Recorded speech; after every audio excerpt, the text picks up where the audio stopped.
Eh bien, disons qu'aujourd'hui, ça a été une journée riche en vidéos. Si vous avez décelé le petit easter egg du chaton, bravo à vous. De toute manière, elle n'est pas très forte pour se cacher. Donc, il est vrai qu'on a parlé de la Switch 2. On a parlé en plus d'Until Dawn. Donc oui, le trailer est sorti, on en a fait la réaction. Et on a également parlé de Win or Lose, donc gagné ou perdu, la nouvelle série du côté de Pixar. Mais on va continuer de parler de l'univers de Disney dans sa globalité, puisque je vous rappelle que Disney a racheté la Fox, et la Fox contenait un projet, un petit projet, qui n'a pas tant fait parler de lui depuis maintenant plus de 10 ans, Avatar. Il est vrai 2009, il est vrai 2022, La Voix de l'eau. Aujourd'hui, Fire and Ash, donc Feu et Cendre. On a eu d'ailleurs des visuels qui sont sortis eh bien, hier, si je ne dis pas de bêtises, qui allaient justement avec Empire, etc. Et c'est justement le sujet de cette vidéo, puisque James Cameron, l'emblématique réalisateur d'Avatar, de Titanic, bref, on ne le présente plus, Terminator, bref.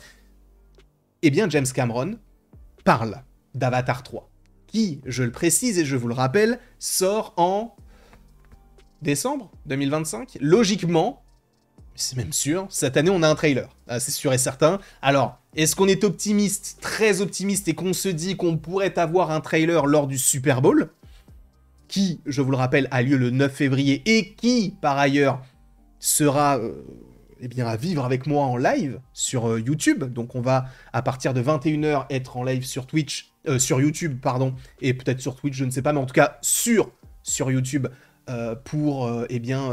regarder les différents trailers. On peut s'attendre à du Avatar, on peut s'attendre à du Superman, du Jurassic World, ou encore du 4 Fantastique. Et ça, ce n'est pas pour me déplaire. Je ne vais pas vous mentir.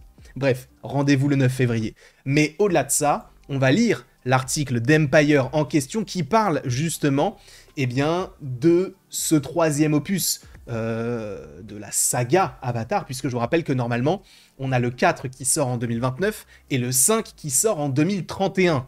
Oui, c'est dans longtemps, mais ça a été annoncé comme ça. Donc James Cameron évoque des choix courageux dans Avatar 3. Il faut briser le moule à chaque fois. Donc un article qui est paru il y a de cela maintenant quelques heures.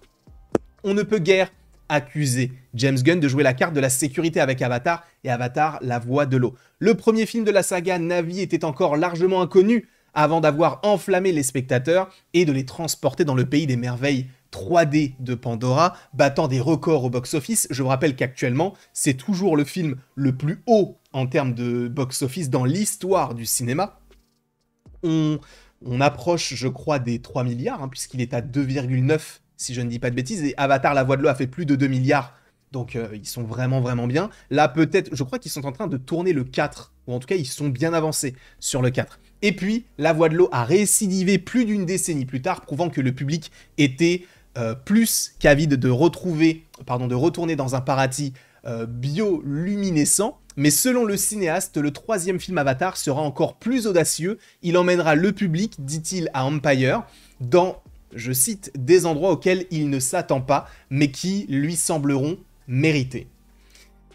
Alors, moi, il y a dans ma tête un endroit que je ne m'attends pas à voir du côté de la saga Avatar, c'est tout simplement la Terre.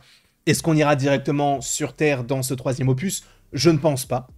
Mais peut-être qu'elle pourrait être évoquée. On verra.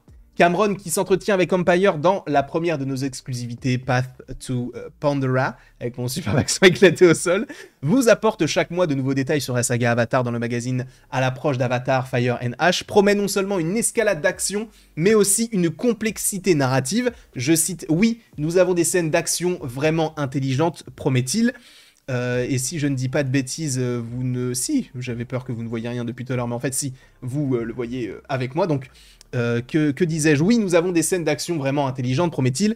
Vous pouvez vous mettre le sang dans ce film-là. Alors, je pense que c'est une expression, mais ce qui m'excite en tant qu'artiste qui a récemment eu 70 ans et qui a fait tout ça, ce n'est pas seulement l'opportunité de le faire à nouveau, mais d'atteindre un niveau de personnage et d'intrigue que vous n'avez jamais vu auparavant dans un film Avatar, puisque je vous rappelle que toutes les sortes de personnages, toutes les sortes de films, d'intrigues, de séries ont déjà été vues, en fait. Donc, il n'y a rien de nouveau, mais dans un film Avatar, oui, ça l'est.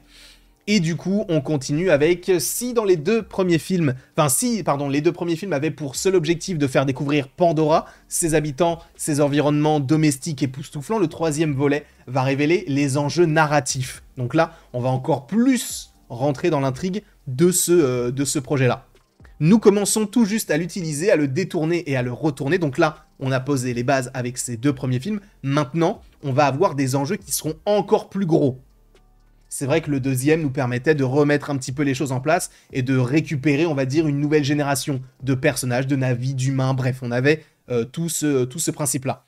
C'est un truc délicat. Nous pourrions nous droguer avec notre propre production et tous ceux qui la regarderaient se diraient, je cite encore une fois, « Putain, ce n'est pas ce pourquoi je me suis engagé, mais si vous ne faites pas de choix courageux, vous gaspillez le temps et l'argent de tout le monde. Cela ne suffit pas à lui seul de créer le succès, mais c'est nécessaire. Il faut briser les codes à chaque fois. » Alors là où je pense qu'on peut aller plus loin et dans le surprenant, même si je pense qu'on s'y attend tous, la mort de certains personnages, notamment Jake Sully. Je ne vois pas le personnage rester en vie, puisque je ne vois pas ce qu'il pourrait apporter à nouveau. Alors encore une fois, on n'a pas vu le 3, on ne sait pas vraiment de quoi cela va parler, si ce n'est de découvrir une nouvelle nation qui pourrait être une nation antagoniste à l'histoire des Na'vi que nous connaissons aujourd'hui. Mais je pense que Jake Sully, lui, pourrait ne pas survivre dans ce troisième opus. Et Neytiri, je pense qu'elle va avoir des choses à redire. De la part d'un cinéaste qui brise toujours les codes, c'est dire quelque chose. Alors que le film sort en salle en décembre, Cameron est satisfait de son évolution actuelle. Je cite, « Je pense que le film est en pleine forme. Nous avons doublé le nombre de plans terminés à ce stade du projet par rapport au deuxième film, et les films ont à peu près la même durée. » Sachant que le deuxième, je crois qu'il dure à peu près 2h30, quelque chose comme ça. Peut-être un petit peu plus. Cela nous donne donc une longueur d'avance, ce que je n'avais pas connu auparavant franchement. Le processus est, rit-il, un peu moins cauchemardesque. Nous arrivons au point où nous commençons vraiment à être bons dans ce domaine. Franchement, nous dirions qu'il était déjà plutôt bon. Donc voilà. Ce qui est intéressant, c'est que dans ce qu'il dit, il nous dit qu'il a de l'avance, etc. Mais je vous rappelle qu'actuellement, il est déjà en train de travailler sur le 4e qui sort dans 4 ans. Donc, on lui laisse quand même le temps, c'est très particulier, encore une fois. C'est très très très particulier ce film d'Avatar. Et évidemment que ça va... alors je ne sais pas, j'espère pas que ça partirait aussi sur des séries sur Disney+. Les gars, non, peut-être pas ça, mais développer peut-être ça, même à la limite sur des spin-offs sur Pandora, mais rester au cinéma. Et en fait, est-ce que c'est vraiment nécessaire d'avoir des spin-offs alors que le film est déjà en soi tellement riche en tout? Je ne suis pas sûr. En tout cas, moi, c'est quelque chose que j'aime beaucoup. Pandora du côté du reste de l'intrigue avec Avatar. Et donc le troisième, Fire and Ash, sort... alors, quand exactement, je crois que c'est mi-décembre. Si je ne dis pas de bêtises, encore une fois, on devra avoir un trailer dans pas si longtemps que ça. Au plus tard, je pense, fin de printemps. Mais on va avoir du nouveau... parce que là, de toute manière, on a quand même pas mal de choses qui sont à nouveau montrées, donc... je pense qu'on peut, se réjouir d'une certaine manière. Je ne sais pas ce que vous pensez de tout ça. N'hésitez pas à me le dire dans les commentaires. N'hésitez pas non plus à aimer, à partager et à vous abonner si ce n'est pas déjà le cas. Et après tout ceci, il ne me reste plus qu'à vous dire à la prochaine pour la prochaine. Et encore une fois, merci beaucoup à vous d'avoir été présents. On se retrouve d'ici quelques temps pour de nouvelles vidéos, de nouvelles aventures. Et d'ici là, passez une très très belle journée.